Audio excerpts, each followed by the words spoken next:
कुठेही असं वाटलं नाही की ते अगदी वरच्यावर बघतायत. प्रत्येक गोष्ट त्यांनी डिटेल्ड बघितली आणि थोडेसे हदरल्यासारखे पण वाटले.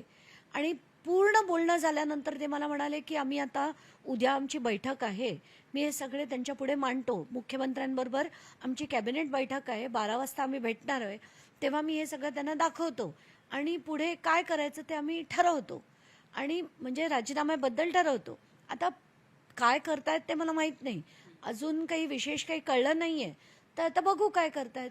पण जर अंजली दमानिया यांना एवढे सगळे पुरावे मिळू शकतात तर गृह खात्याला हे पुरावे मिळालेले नाही आहेत का? किंवा अजित पवार उपमुख्यमंत्री आहेत, त्यांच्या पक्षातला एक मंत्री या सगळ्या गोष्टी करतो, त्यांच्यापर्यंत हे पुरावे आतापर्यंत पोहोचले नसतील का? प्रणाली, महाराष्ट्र हे स्वित्झर्लंड एवढा मोठा देश, म्हणजे तो तर देश आहे, आपलं हे राज्य आहे. खरं तर ह्याला एक व्यवस्थित गृहमंत्री व्यवस्थित पाहिजे, जो अक्षरशः पदोपदी सगळ्या गोष्टींवर चेक ठेवू शकेल.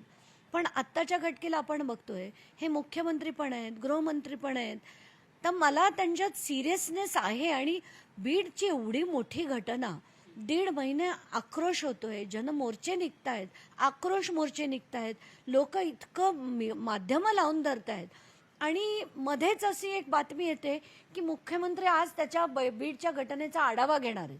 म्हणजे आतापर्यंत आढावा पण घेतला नाही. म्हणजे तुम्हाला हे सांगावं लागतं की तिथली काय परिस्थिती आहे, त्याच्यावर तुम्ही काहीतरी ॲक्शन घ्या. तर मला असं वाटतं ते सिरियसनेसच नाही आहे, त्यांना ह्याच्यात पण राजकारणच दिसतंय. आणि कुठे ना कुठे धनंजय मुंडे यांना ते पाठीशी घालताना दिसतंय.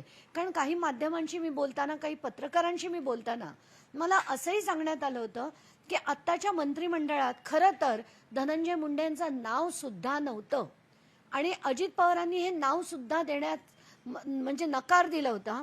पण मुख्यमंत्र्यांनी त्यांचं नाव घातलं हे जेव्हा कळतं ना, धक्का बसतो की कोणासाठी ते, म्हणजे त्यांना वाचवण्यासाठी मुख्यमंत्री काम करतायत का अजित पवार, हाच प्रश्न पडतोय मुळात, की त्यांचा पक्ष त्यांना वाचवतोय का त्यांना मुख्यमंत्री वाचवतायत.